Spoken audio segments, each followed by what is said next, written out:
Good day guys, this is Jeb again from Kapwa Moto TV and welcome for another review here at Auto Media.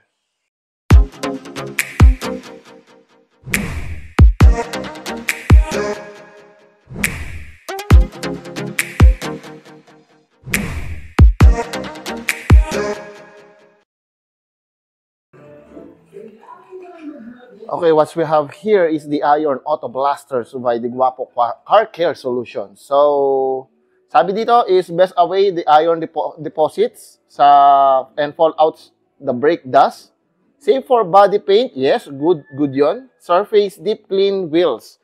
So, usually ginagamit ito sa mga mags natin na yung mga debris ng brake dust natin is kumakapit doon mismo sa doon sa mismong mags natin na nagko-cause ng paglalabo at hindi na pagkinang ng ating mga mag wheels. So, dahil diyan merong ganito si Guapo Car Care Solution at subukan natin mga ka-auto.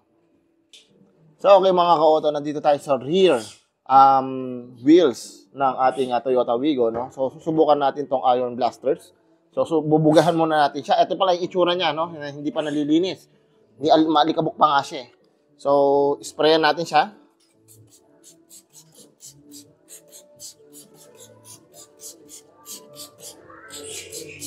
Hindi natin titipirin, ha? And one thing that I noticed here, pag may nakikita tayo na mga violet or yung purple na tumutulo, that is the indication na meron siyang iron na na lumalabas or natutunaw. So, tingnan natin maya-maya. So, after a few seconds na i-spray natin siya, no, hindi ko pa siya nalilinisan, pero may nakikita kong na ayan, no, na nagva-violet siya. So, hindi siya masyado nag-violet dito sa rear mags natin kasi nga, brake drum to. So, hindi siya masyadong nalalagyan ng iron deposit ng brake pads kasi naka-brake drum siya. Mamaya, try natin yan sa harapan, no? Pero sa ngayon, tingnan po na natin, tapos lilinisin natin to. Okay mga ka-auto, habang nililinisan ko siya, makita nyo naman na nagkukulay purple siya or kulay violet na kumakatas, no? So, ibig sabihin talaga may natatanggal na iron deposits dito sa mags natin.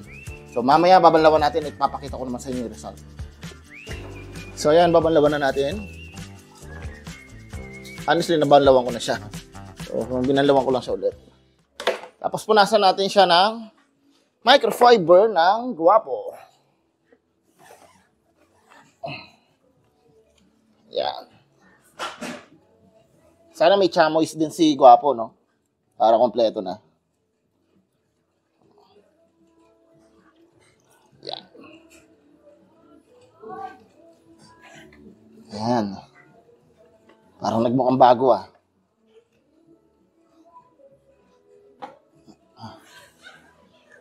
Ayan, yung itsura niya ngayon. So, patayin na lang natin siya and then papakita ko yung final result sa inyo mamaya. Okay mga ka-auto, nandito tayo ngayon sa harap or yung front side ng ating mags, no? So, subukan natin siya. Dito sigurado mas marami siyang magiging purple dahil nga nandito yung disc brake natin.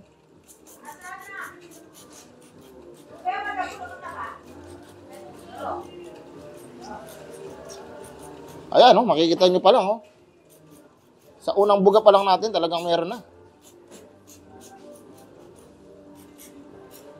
Okay mga ka-auto, after a few minutes na nakababad siya ng Iron Auto Blasters, para siyang dugo.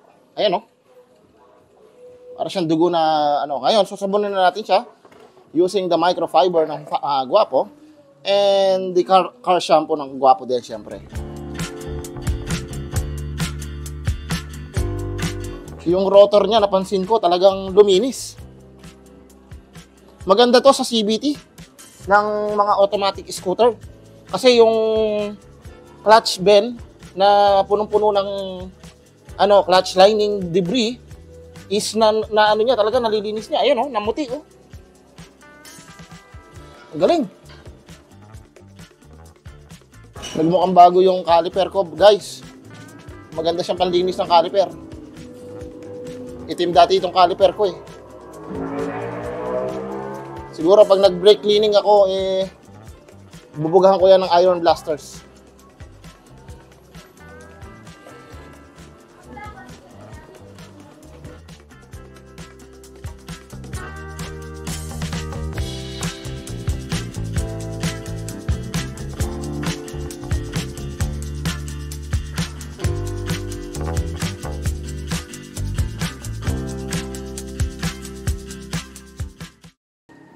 Okay guys, I really impressed dito sa Iron Auto Blasters ni Guapo Car Care Solutions, no?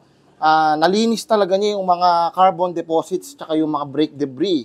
Hindi lang dito sa mags, pati dito sa rotor natin. Napaputi niya, ayan oh. Tapos pati yung caliper ko na nagbukang bago na rin, ayan oh. Maitim lahat 'yan. Hindi ko na siya napapaputi pa dahil nga doon sa mga debris ng brake dust, no? So, dito hindi. Napaputi niya. Ayan, guys. So, as in. Okay, mga ka-auto. Tapos na tayo gumamit ng Iron Auto Blasters ni Guapo Car Care Solution. Ang susunod natin, since naumpisan na natin na maglinis ng gulong, susunod-sunurin na natin, lalagay na siya ng tire block, no? Although, hindi ako big fan ng tire block. However, tatry natin yan dahil gusto kong matry yung tire block na ipinadala sa atin ni Automedia. However, that's for the next video. So, abangan niyo yung next video na ito, no? So, by the way, this is Jeff from Kapwa Moto TV. Thank you for watching here at Automedia.